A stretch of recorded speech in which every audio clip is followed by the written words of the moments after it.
दोस्तों नमस्कार। हम आज फिर से एक बार आपके सामने फिर से हम लोग उपस्थित हैं अपने पॉलिटी का जो हमारा चल रहा था राज व्यवस्था का दूसरा पार्ट लेकर के, जो हमारा पहले से एक वीडियो आ चुका है। तो आज हमने फिर से 15 प्रश्नों को इसमें शामिल किया है। तो हम लोग देखते हैं, बहुत ज़्यादा देर ना करते हुए पहला प्रश्न हम लोग लेते हैं। तो पहला प्रश्न हमारा है, निम्नलिखित में से किस अनुच्छेद के तहत राज्य को विशेष रूप से अनुसूचित जातियों और जनजातियों के उत्थान के लिए विशेष प्रावधान करने का अधिकार है? इसमें आपके ऑप्शन है अनुच्छेद 14, अनुच्छेद 15 का 4, अनुच्छेद 19 का 2 और अनुच्छेद 21 का ए। तो आप लोग इसको बताने का प्रयास करिए कि इसका सबसे अच्छा उत्तर क्या हो सकता है। तो इसका सबसे अच्छा उत्तर, मोस्ट अप्रोप्रिएबल जो आंसर होगा वो आपका होगा अनुच्छेद 15 का 4। अनुच्छेद 15 का 4 इसका उत्तर होगा, क्योंकि इसी में ये व्यवस्था दी गई है अनुसूचित जातियों और जनजातियों के उत्थान के लिए विशेष प्रावधान। ये अनुच्छेद 15 का 4 आपका इसका बी हो जाएगा। अब इसका हम लोग डिस्क्रिप्शन देख लेते हैं। अनुच्छेद 15(4) राज्य को विशेष रूप से अनुसूचित जातियों और जनजातियों के उत्थान के लिए विशेष प्रावधान करने का अधिकार देता है। देखिए, आप अनुच्छेद 15 को बहुत ध्यान से जो है देखिएगा। अनुच्छेद 15 को इसलिए ध्यान से देखने की ज़रूरत है क्योंकि अनुच्छेद 15 जो है वो आपका अभी उसमें कुछ अमेंडमेंट भी हुए हैं। AWS का रिजर्वेशन भी उसी में शामिल किया गया है। अनुच्छेद 15 का 3 ये बहुत इम्पॉर्टेंट है, इसको देखिएगा। 15 का 4 देखिएगा, ये बहुत इम्पॉर्टेंट है। 15 का 5 देखिएगा, बहुत इम्पॉर्टेंट है। 15 का 6 भी देखिएगा, ये बहुत इम्पॉर्टेंट है। 15(3) राज्य जो है स्त्रियों और बालकों के लिए विशेष व्यवस्था है, और इसी में जो है आपका जो हमारे पिछड़े वर्ग हैं उनके लिए, जो सामाजिक और शैक्षणिक दृष्टि से जो पिछड़े वर्ग हैं उनके लिए आरक्षण की व्यवस्था की गई है, यानी कि प्रवेश में आरक्षण की व्यवस्था की गई है। इसी में AWS का रिजर्वेशन है। तो ये सारी चीज़ें आप देख लेंगे, क्योंकि यहाँ से प्रश्न आते हैं। धर्म, जाति, लिंग, जन्मस्थान और मूल वंश के आधार पर आपसे कोई विभेद नहीं किया जाएगा, ये आपका अनुच्छेद 15 में दिया गया है। तो ये बहुत इंपॉर्टेंट है। चलिए हम लोग आगे बढ़ते हैं अपने अगले प्रश्न पर। अगला प्रश्न हमारा है, ये मिलाने वाला प्रश्न है, और मिलाने वाले प्रश्नों में अक्सर लोगों से गलतियां हो जाती हैं। तो हम लोग देखते हैं इसको, आइए। तो हमारा पहला ऑप्शन है अनुच्छेद 29 अल्पसंख्यक समुदायों के हितों का संरक्षण। अनुच्छेद 30 अल्पसंख्यकों को शैक्षणिक संस्थान स्थापित करने का अधिकार। अनुच्छेद 32 संवैधानिक उपचारों का अधिकार। अनुच्छेद 17 भाषण और अभिव्यक्ति की स्वतंत्रता। इसमें आपको बताना है कि कौन सा गलत है या सुमेलित नहीं है। तो इसमें आपका जो उत्तर होगा वो उत्तर हो जाएगा आपका अनुच्छेद 17। अनुच्छेद 17 जो है इसमें सुमेलित नहीं है, क्योंकि अनुच्छेद 17 जो है ये अस्पृश्यता का अंत है, ये आपको ध्यान में रखना है। बाकी सभी सुमेलित है। 29 भी सुमेलित है आपका, 30 भी सुमेलित है और 32 भी सुमेलित है। 32 तो आपका मोस्ट इम्पॉर्टेंट है, ठीक है। और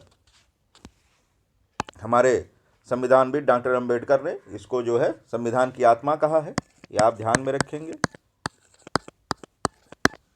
संविधान की आत्मा, इसको आप ध्यान में रखेंगे, क्योंकि यह पूछा हुआ प्रश्न है, आया हुआ प्रश्न है। तो सभी सुमेलित हैं, ठीक है। तो हम लोग आगे बढ़ते हैं। देखिए, इसका डिस्क्रिप्शन भी यही है, ठीक है। इस डिस्क्रिप्शन में भी यही चीज़ें दी गई हैं, ठीक है। कि अनुच्छेद 29 अल्पसंख्यक समुदायों का हितों का संरक्षण करता है, अल्पसंख्यकों को शैक्षणिक संस्थान स्थापित करने का है। अनुच्छेद 30, 32 संवैधानिक उपचारों का, और जो पूछा गया था आपसे वो 17 में नहीं 19 में है, ये भाषण और अभिव्यक्ति की स्वतंत्रता का अधिकार, ठीक है। चलिए आगे बढ़ते हुए हम लोग अगला प्रश्न लेते हैं अपना। अगला प्रश्न हमारा इसमें कथन और कारण का है। तो ये कथन कारण वाले प्रश्न आजकल ज़्यादा आ रहे हैं, तो इसको भी हम लोग ध्यान में रखेंगे, ठीक है। तो मैं कथन पढ़ रहा हूँ, आप लोग भी उसका उत्तर देने का प्रयास करिएगा, ठीक है। तो कथन है, अनुच्छेद 19 फर्स्ट का ए विचार एवं अभिव्यक्ति की स्वतंत्रता प्रदान करता है। कारण इसमें कह रहा है, यह अधिकार सभी नागरिकों को बिना किसी प्रतिबंध के अपनी राय व्यक्त करने की अनुमति देता है। तो ये इसमें आपको बताना है कि कथन कारण दोनों सही है, और कारण कथन की व्याख्या करता है। फिर इसका अगला ऑप्शन है कथन और कारण दोनों सही है, कारण कथन की व्याख्या नहीं करता है। फिर सी ऑप्शन कह रहा है कथन सही है लेकिन कारण गलत है, और डी ऑप्शन कह रहा है आपका कथन गलत है लेकिन कारण सही है। इसमें आपको बताना है, आप लोग प्रयास करिए इसका उत्तर बताने के लिए। ठीक है, तो इसका उत्तर आपका हो जाएगा बी ऑप्शन होगा इसमें, कि कथन कारण दोनों सही है लेकिन व्याख्या नहीं करता है। वो कारण इसलिए ऐसा है आपका कि व्याख्या इसलिए नहीं होती है क्योंकि यह अधिकार सभी नागरिकों को बिना किसी प्रतिबंध, ये बात कही गई है।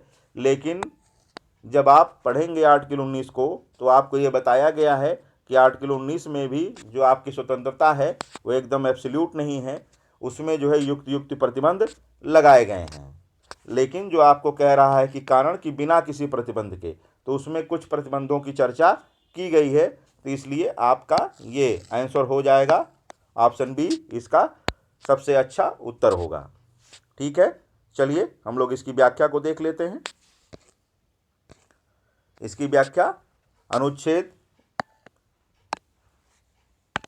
19(1) का फर्स्ट का ए के तहत विचार और व्यक्ति की स्वतंत्रता प्राप्त है, लेकिन कुछ प्रतिबंध जैसे राष्ट्रीय सुरक्षा और सार्वजनिक व्यवस्था ये इस पर लागू होते हैं।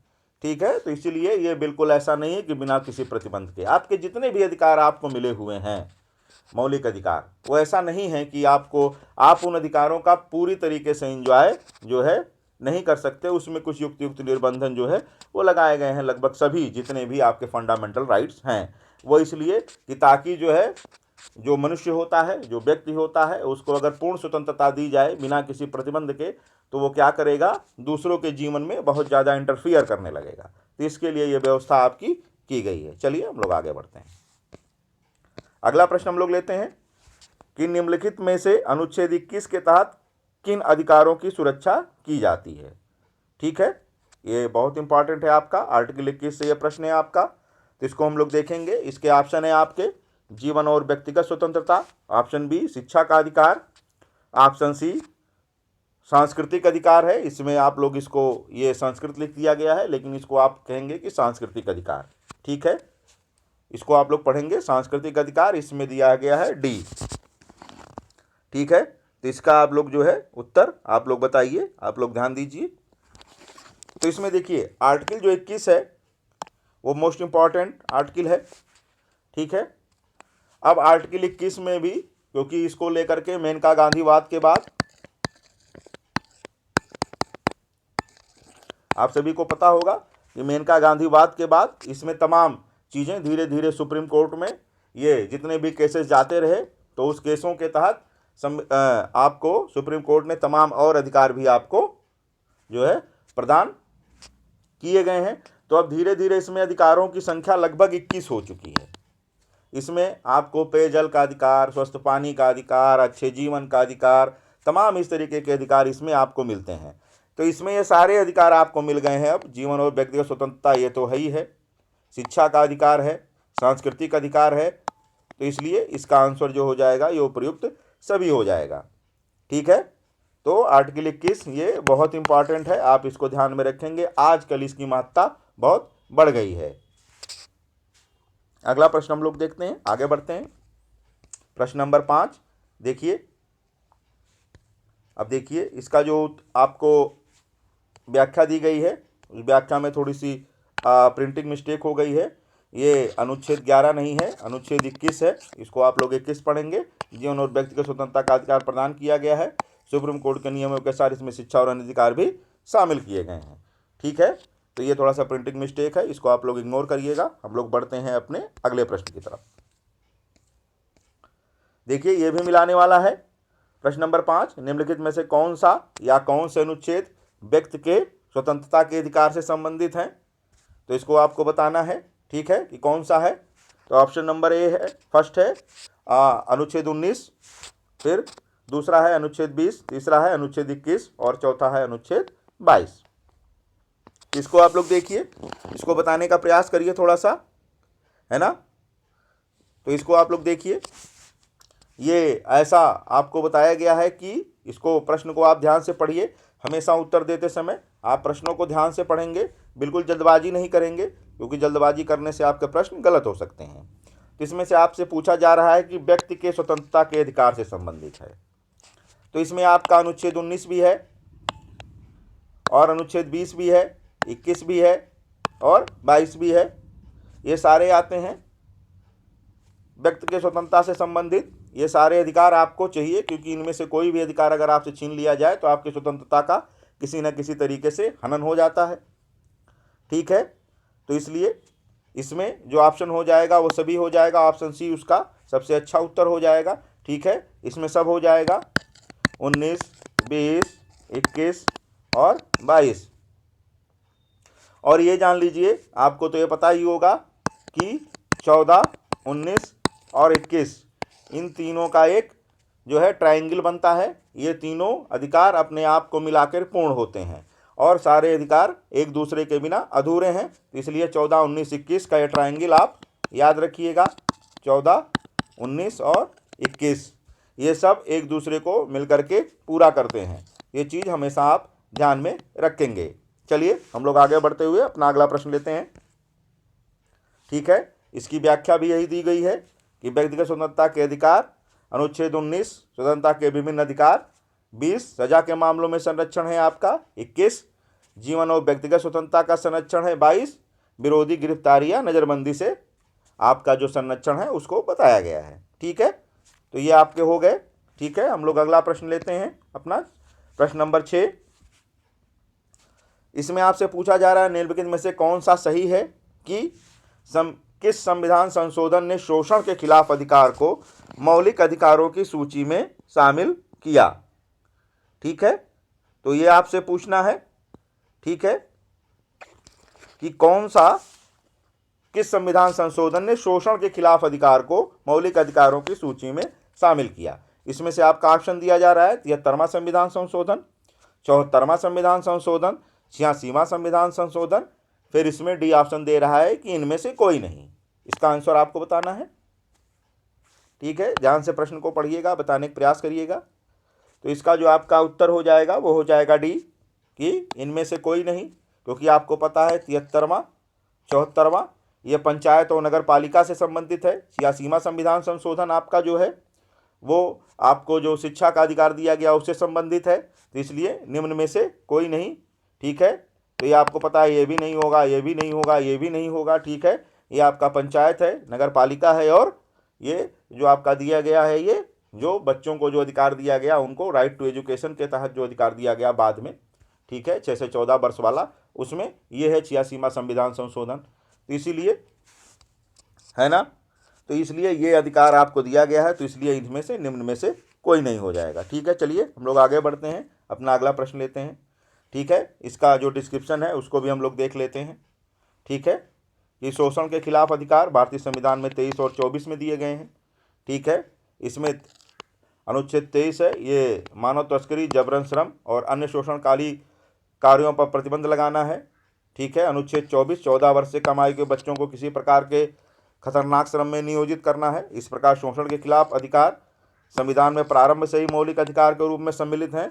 इसके लिए कोई संविधान संशोधन करने की आवश्यकता नहीं पड़ी है। ठीक है, तो ये अपने आप में शामिल है, पहले से ही शामिल है।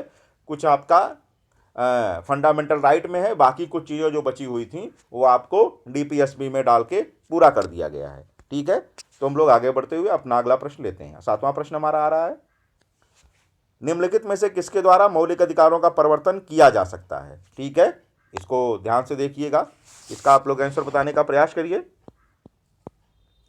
ठीक है, निम्नलिखित में से किसके द्वारा मौलिक अधिकारों का परिवर्तन किया जा सकता है, ये आपको ध्यान देना है।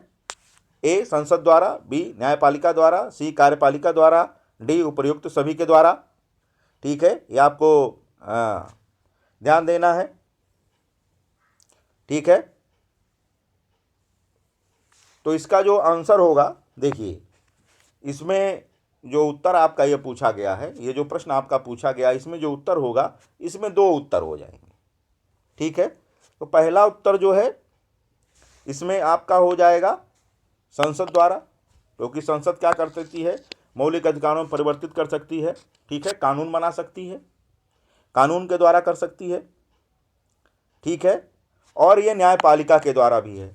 न्यायपालिका के द्वारा का मतलब ये होता है कि आपको जो अनुच्छेद 32 मिला हुआ है उसके तहत अगर आपको अपने मौलिक अधिकारों का जो अगर हनन होता है तो आप तुरंत जो है उसके लिए सीधे सुप्रीम कोर्ट जा सकते हैं। तो ये भी आपका है। तो इसीलिए ये मौलिक अधिकारों का जो परिवर्तन है वो आपको संसद और न्यायपालिका दोनों के द्वारा किया जा सकता है।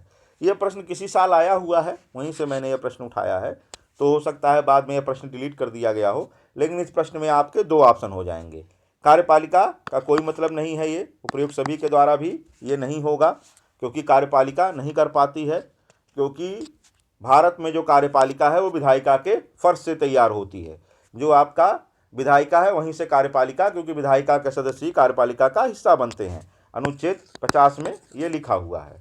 ठीक है, तो इसलिए इसमें से ये दोनों हो जाएंगे। अगर आपको आता है दो ऑप्शन हो जाएगा, लेकिन इसका मोस्ट प्रिफरेबल आंसर अगर आपसे पूछ लिया जाए कि इसमें से जो है किससे होगा, ठीक है, तो इसमें से आपका दोनों हो जाएगा ये। ठीक है, तो ये दोनों होता है संसद द्वारा भी और आपका कार्यपालिका के द्वारा भी, ये दोनों न्यायपालिका के द्वारा।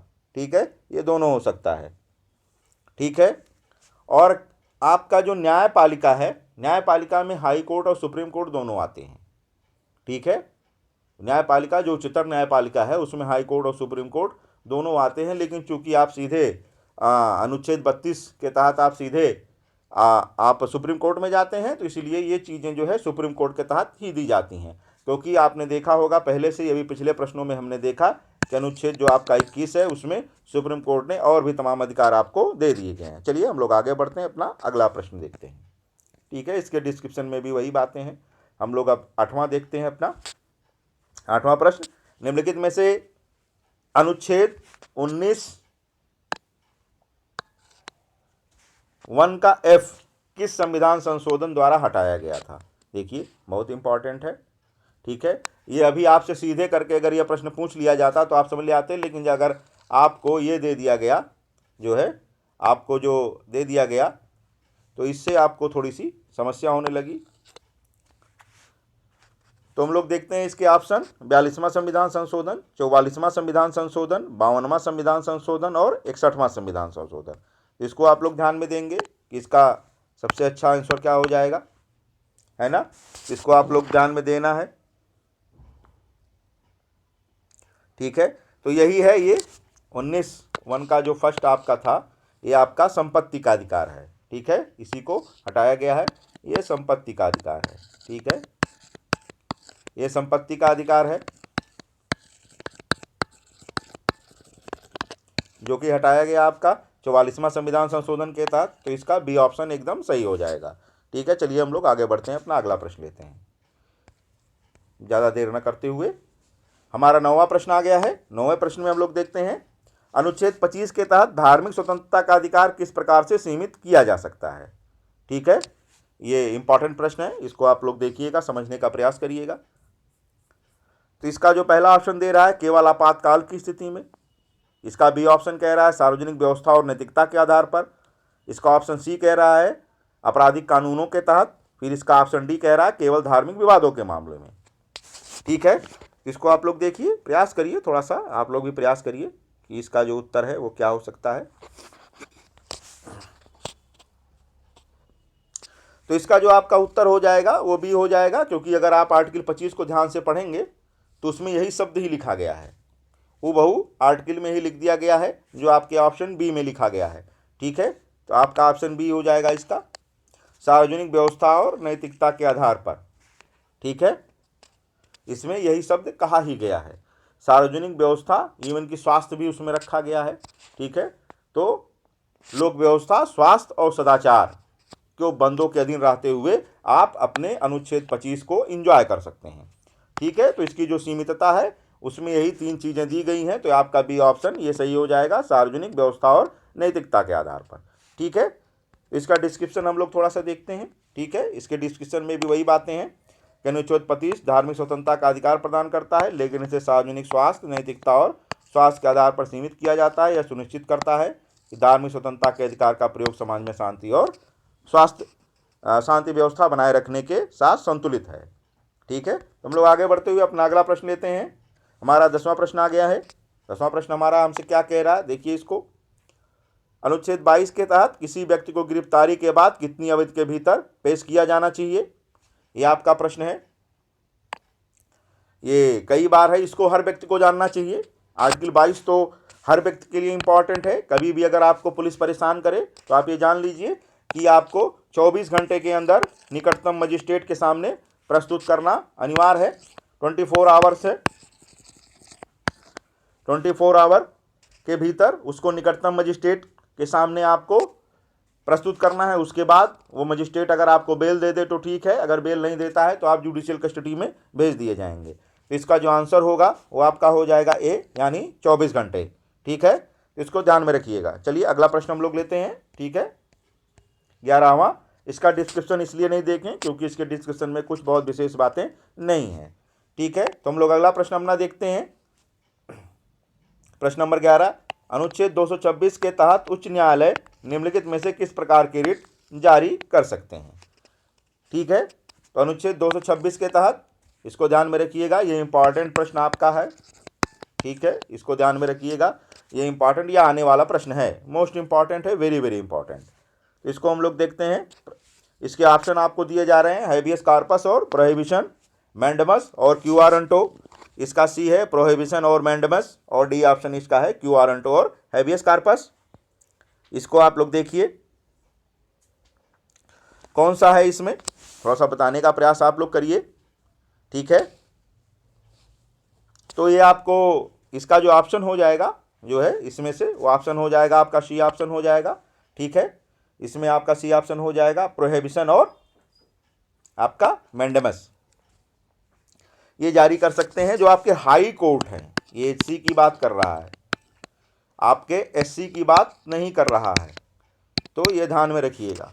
ठीक है, आपके हाई कोर्ट की बात इसमें की जा रही है, तो वो प्रोहिबिशन और मैंडेमस ये जारी कर सकते हैं। ठीक है, चलिए हम लोग अपना अगला प्रश्न लेते हैं, प्रश्न नंबर 12। और इसका डिस्क्रिप्शन भी थोड़ा सा हम लोग देखते हैं, इसके डिस्क्रिप्शन में क्या बातें कही जा रही हैं। कि अनुच्छेद 226 के तहत हाई कोर्ट विभिन्न प्रकार के रिट जैसे प्रोहिबिशन और मैंडेमस जारी कर सकते हैं।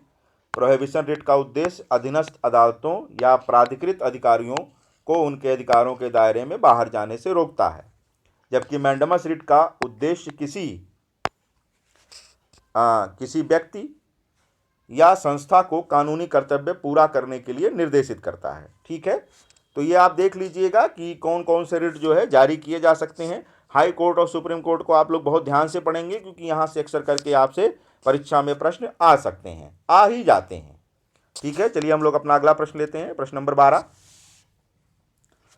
इसमें कह रहा है अनुच्छेद 226 के अंतर्गत उच्च न्यायालय के पास कौन सा अधिकार है। तो इसको देखिएगा, आप लोग ध्यान से सुनिएगा। तो इसका जो पहला ऑप्शन आपको दिया जा रहा है, मूल अधिकारों के उल्लंघन पर रिट जारी करने का अधिकार। बी ऑप्शन कह रहा है विधायी निर्णयों को अमान्य करने का अधिकार। सी ऑप्शन कह रहा है संसद द्वारा पारित कानूनों को चुनौती देने का अधिकार। डी ऑप्शन कह रहा है राष्ट्रपति द्वारा घोषित आपातकाल के आदेश को रद्द करने का अधिकार। ये आपको बताना है कि अनुच्छेद 226 के तहत हाई कोर्ट के पास कौन सा अधिकार है ना। तो ये आपको पता ही है कि आर्टिकल 32 है ना, आर्टिकल 32 और 226 इसमें रिट जारी करने का अधिकार है। ठीक है, ये आपका 226 जो है आपका, ये रिट जारी करने का अधिकार है आपका, है ना।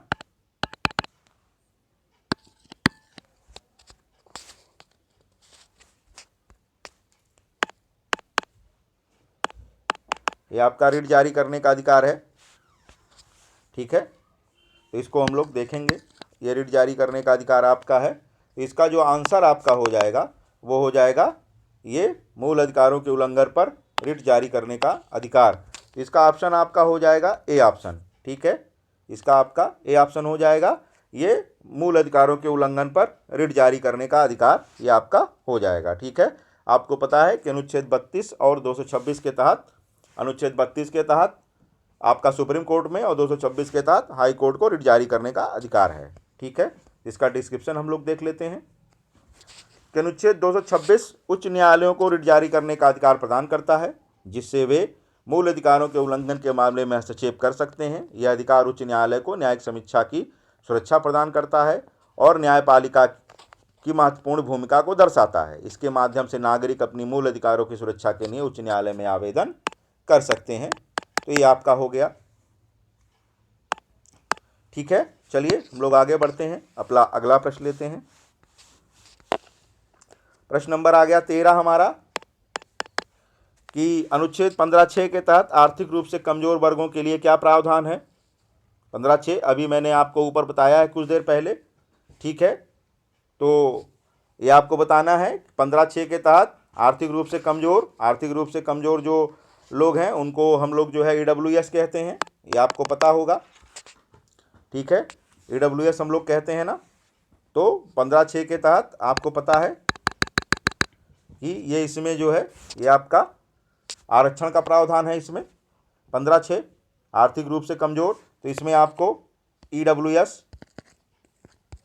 EWS के लिए जो है इसमें रिजर्वेशन का जो प्रावधान है जो अभी रखा गया है वो जो है इसी में रखा गया है। चलिए हम लोग इसका जो है व्याख्या देख लेते हैं कि 15(6) आर्थिक रूप से कमजोर वर्गों के लिए विशेष आरक्षण का प्रावधान करता है, विशेषकर शिक्षा और सार्वजनिक संस्थानों में। यह प्रावधान समाज के आर्थिक रूप से कमजोर वर्गों को अवसर प्रदान करता है और सामाजिक समानता को बढ़ावा देने का प्रयास करता है। चलिए हम लोग अपना अगला प्रश्न लेते हैं, 14वां प्रश्न।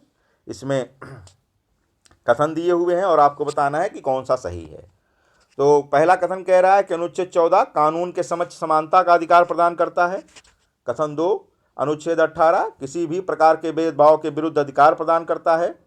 और कथन 3 कह रहा है कि अनुच्छेद 16 सार्वजनिक रोजगार में अवसर की समानता प्रदान करता है। तो इसमें से आपको बताना है कौन सा सही है और कौन सा सही नहीं है। ठीक है, तो ये आपको देखना है, ध्यान से पढ़िएगा। 14, 18 और 16 अगर आपको याद होगा तो इसमें से आपको बताना है कि कौन सा सही है कौन सा सही नहीं है, ये आपको देखना है। ठीक है, इसको आप लोग बताने का प्रयास करिए। 14, 18 और 16 इसमें क्या क्या है, तीनों सही हैं, एक सही है, दो सही है, या क्या है इसमें। चलिए हम लोग आगे बढ़ते हुए इसको देखते हैं। इसका जो उत्तर हो जाएगा वो उत्तर आपका हो जाएगा सी। इसमें से केवल पहला और तीसरा वो सुमेलित है, क्योंकि आपका 14 जो है कानून के समक्ष समानता ये सही है, और तीसरा 16 सार्वजनिक रोजगार में अवसर की समानता प्रदान करता है, ये बिल्कुल सही है। ठीक है, और ये जो आपका 18 है वो सही नहीं है। ये 18 जो है भेदभाव के विरुद्ध अधिकार नहीं है, ये उपाधियों का अंत है, तो इसीलिए इसको आप लोग ध्यान में रखिएगा। चलिए इसकी व्याख्या हम लोग देख लेते हैं। तो इसकी व्याख्या में कह रहा है कि अनुच्छेद 14 कानून के समक्ष समानता का अधिकार है, 15 किसी भी प्रकार के भेदभाव के विरुद्ध अधिकार ना कि 18 है, और अनुच्छेद 16 सार्वजनिक रोजगार में अवसर की समानता का अधिकार प्रदान करता है। चलिए हम लोग अपना अगला प्रश्न देखते हैं। 15 इसमें भी कथन है कि अनुच्छेद 19 फर्स्ट का ए भाषण और अभिव्यक्ति की स्वतंत्रता का अधिकार प्रदान करता है। अनुच्छेद 1 का सी शांतिपूर्ण सभा का अधिकार प्रदान करता है। और कथन 3 कह रहा है कि अनुच्छेद 1 का जी पेशा, व्यापार, व्यवसाय या उद्योग करने की स्वतंत्रता प्रदान करता है। इसमें से भी आपको वही बताना है कि कौन सा कथन सही है। तो इसको हम लोग देखते हैं, इसको भी आप लोग बताने का प्रयास करिए इसमें से कौन सा सही है। इसमें 19 के ही प्रावधान जो है वो आपसे पूछ लिए गए हैं, जो हैं 19 के जो सारे प्रावधान आपको पता है उन्हीं में से ये मिलाने को पूछ लिया गया है। अक्सर करके हम लोग 19 को सरसरी निगाह से पढ़ते हुए चले जाते हैं, लेकिन ऐसा नहीं है। ठीक है, चलिए तो इसमें से हम लोग देखते हैं, इसका उत्तर आप लोग बताइए। तो देखिए इसमें जो है वो आपका जो है वो सभी सही है, आपके ये 1, 2, तीनों सही हैं। ठीक है, इसमें से सब सही है। जो आपका 19 1 का ए है वो भाषण और व्यक्ति है, 1 का सी शांतिपूर्ण सभा है, और 1 का जी पेशा, व्यापार, व्यवसाय या उद्योग करने की स्वतंत्रता प्रदान करता है। तो इसमें से आपके सभी सही हो गए, आपके तीनों। ठीक है, तो इसका हम लोग जो देखिए उत्तर भी यहाँ हम लोगों को मिला है, और डिस्क्रिप्शन हम लोग इसका देखते हैं कि अनुच्छेद वही 1 का ए जो है ये भाषण और अभिव्यक्ति है, 1 का सी शांतिपूर्ण सभा, और 1 का जी पेशा, व्यापार उद्योग इसकी स्वतंत्रता का अधिकार प्रदान करता है। तो ये तो हमारे आपके 15 प्रश्न हो गए। ठीक है, तो इस प्रकार हम लोग देखिए, और हमारे संस्थान के द्वारा आर्य और परीक्षा के लिए टेस्ट सीरीज चलाई जा रही थी। अभी तो आपकी परीक्षा जो है आपको पता ही होगा, आंदोलन होने के वजह से, और जो नॉर्मलाइजेशन था उसका विरोध बच्चों ने किया, व्यापक तरीके से किया, और आयोग को झुकना पड़ा, और इसलिए आपकी परीक्षा को ये भी एक समिति के रिपोर्ट आने तक के लिए टाल दी गई है। ठीक है, तो आगे भी जनवरी माह में हमारा आर टेस्ट सीरीज शुरू होगा, और इस प्रकार की श्रृंखलाएं लगातार जो है प्राप्त करने के लिए आप हमारे टेलीग्राम चैनल, यूट्यूब चैनल, उससे भी आप लोग जुड़ सकते हैं। हमारा टेलीग्राम चैनल आपका ये है, समृद्धि IAS। ठीक है, यूट्यूब चैनल है हमारा। ठीक है, और ये हमारा सेकंड चैनल भी है, संदीप मिश्रा ऑफिशियल, ये करके है। तो हमारे टेलीग्राम चैनल से आप लोग जरूर जुड़िए, क्योंकि टेलीग्राम चैनल पे हम रोज़ आपको डेली का करंट देखते हैं, और परीक्षाओं से संबंधित जितनी भी न्यूज़ होती हैं वो आपको सब मिलती हैं। तो आप लोग हमारे यूट्यूब चैनल पे भी आइए और हमारे टेलीग्राम चैनल से भी जुड़िए। ठीक है, आज के लिए इतना ही। हम लोग जल्द ही अपनी तीसरी श्रृंखला के साथ आपसे जल्द ही मिलेंगे। बहुत बहुत धन्यवाद।